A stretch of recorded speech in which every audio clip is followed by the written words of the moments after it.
Hello and welcome back to this episode of Churn where we look at part 6 of building a TMD.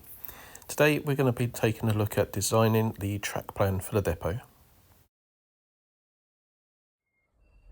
Please be sure to check out the other videos in the series. Here you can see I've got a short selection of some point work that I've picked up secondhand at exhibitions. Always a great way to save some money here. As a minimum, I'm looking for 2 roads for the diesel depot itself. Ideally, 2 roads for fueling points and hopefully a stabling point. It's a lot to fit in. This is 4 foot by 1 foot that I'm aiming for. And I'm just going to use the point work and see what combinations I can come up with. Problem with the double crossover is really the length of it. Although I've got the access into the fueling roads and the depot, the stabling point is going to go to the right here and it's going to take me straight off the board. It's not really long enough to hold a loco.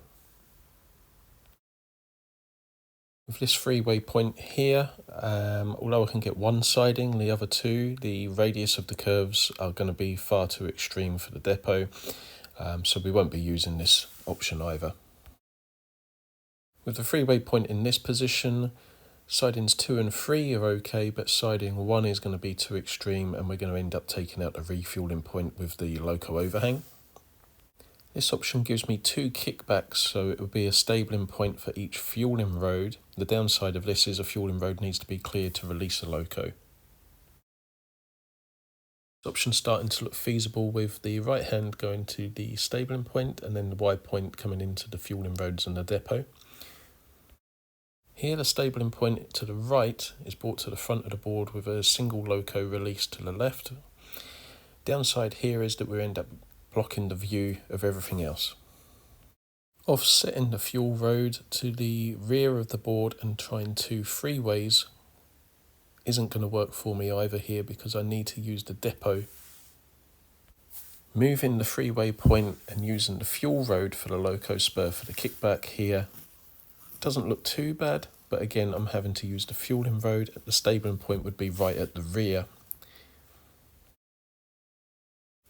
So with the locos entering the depot from the front right here, we would have the loco kickback into the stabling points to the back right. This could be feasible. Adding some buildings and locos into position shows just how cramped this has become very, very quickly. I'm not entirely settled on this one.